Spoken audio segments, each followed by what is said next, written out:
मी परवा एका पोराला सहज विचारलं 100 मीटर म्हणजे किती? तो 5 मिनिटं माझ्याकडेच बघत बसला. अरे म्हटलं 100 मीटर म्हणजे किती?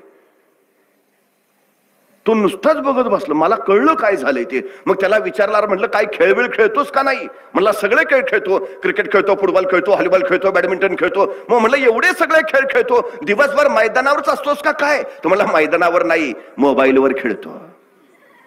म्हणलं मग बरोबर आहे, तुला 100 मीटर कळणारच नाही. मग त्याला सांगितलं इथून तिथपर्यंतचं जे अंतर आहे त्याला 100 मीटर म्हणायचं, पळशील का? म्हणला करतो प्रयत्न. अरे 100 मीटर पळायचंय, तुला काय 5 किलोमीटर सांगतोय का? 100 मीटर पळशील का? करतो ना प्रयत्न. बरं म्हटलं मला सांग, हे 100 मीटर अंतर पार करायला तुला किती वेळ लागेल? तो 5 मिनिटं अंतरच बघत बसला. अरे म्हणलं किती वेळ लागेल? म्हटला 5 मिनिटं तर लागतील. 5 मिनिटं? अरे 100 किलोमीटर पळायचं, 5 किलोमीटर नाही 100 मीटर पळायचं आहे, किती वेळ? सांगितलं ना 5 मिनिटं लागतील. अरे हुसेन बोल्टचं ऑलिम्पिकचं रेकॉर्ड 9.98 सेकंदाचा आहे. म्हणजे 10 सेकंदात पळतो 100 मीटर. तू 15 सेकंद म्हण, 20 सेकंद म्हण, 25 सेकंद म्हण, का 5 मिनिटं? माझं मला माहिती आहे ना. अरे किती वेळ लागेल? सांगितलं ना 5 मिनिटं लागतील. मला सुचायचंच बंद झालं. तेवढ्यात त्याचा एक मित्र धावत आला. ए पळ, कुत्रा पिसाळलंय. इतक्या भयान वेगात पळत सुटला. 7 सेकंदातच 100 मीटर. मी त्याला म्हणलं तू लगा हुसेन बोल्टच रेकॉर्ड मोडलंस.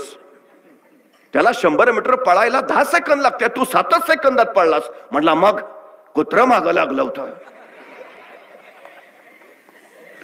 म्हणजे तुमच्यात 7 सेकंदात 100 मीटर पळायची क्षमता आहे. बाहेर कधी आली? संकट आलं तेव्हा. मग संकट चांगली आहेत का वाईट आहेत? संकटाचं स्वागत करायला हवं. संकट तुम्हाला अडवायला येत नाहीत, संकट तुमची उंची वाढवायला येतात. अडथळे तुम्हाला थांबवायला येत नाहीत, अडथळे तुमच्यातल्या क्षमता बाहेर काढतात. अडचणी तुम्हाला रोखायला येत नाहीत, अडचणी तुमच्यातली कौशल्य बाहेर काढतात. संकट, अडथळे, अडचणी यायलाच हव्यात. यातूनच माणूस घडतो. ही सगळ्यात मोठी गोष्ट. तुमचा संघर्ष जेवढा मोठा तेवढी तुमची उंची मोठी असते.